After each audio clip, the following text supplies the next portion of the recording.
All right, greetings everyone. I'm gonna go through this in a very expedient manner. I usually talk slow. I'm gonna speak fast today, and you need to go back and listen to it again. I'm reviewing the case of um, what is it? Just that quick, I lost the name of the case. Uh, the case is oh, come on, where you at? Dred Scott, the Dred Scott decision. The case is Dred Scott versus Sanford, 1857. It's a landmark decision of the United States Supreme Court. Now, the reason why this is a very important case because it identifies us as black, which is an adjective, and African descent. Now, a lot of people say this is a bad ruling by the courts. The decision I'm reading now, the decision is widely considered the worst in the Supreme Court's history, being widely denounced for its overt racism, perceived judicial activism for legal reasoning, and crucial role in the start of the American Civil War 4 years later. Legal scholars Bernard Schwartz said that it stands first in any list of war. It stands first in any list of the worst Supreme Court decision.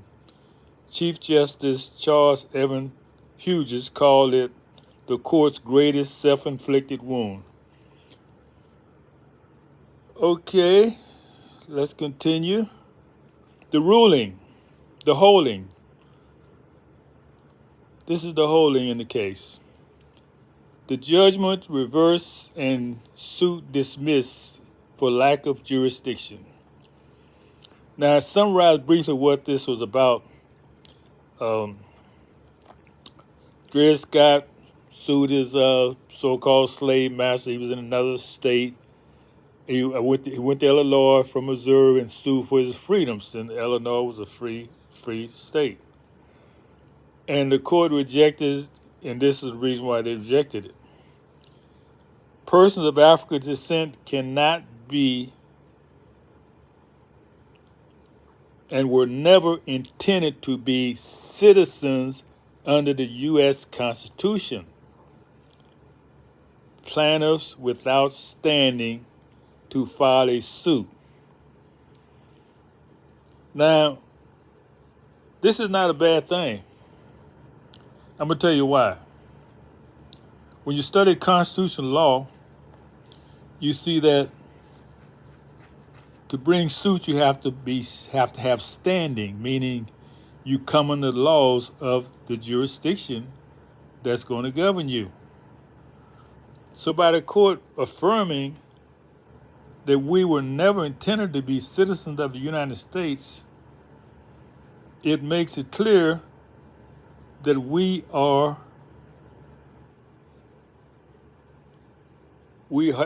a what you call a free jurisdiction. What that mean? It means we was here before the U.S. the United States. Remember now, there was two constitutions.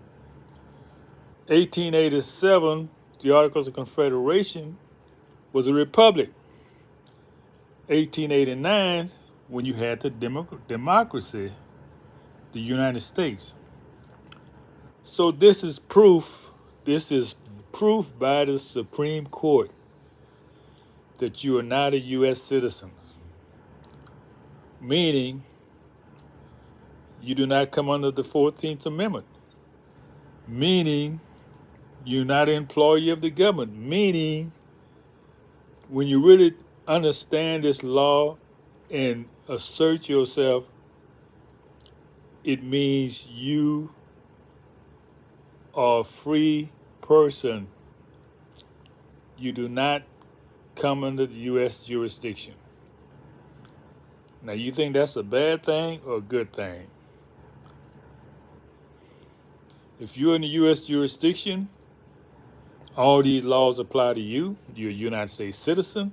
A 14th Amendment make you a corporate citizen. That was another way they were trying to catch.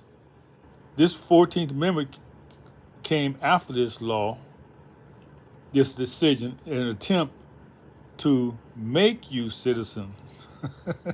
We're going to force citizenship on you by birth. And you know you can't force citizenship on a people. That's just not the way it works. You have to choose citizenship. People come here have to apply for nationality. They have to pass certain, I think it's about 100 questions you have to answer to be considered a citizen of the United States. You have to understand the country you're going into. So just by being born in a country do not make you a citizen. That's the bottom line. So you can use this in your court cases when they're bringing you under U.S. jurisdiction. And you can say, nope, Supreme Court ruled I'm not a U.S. citizen.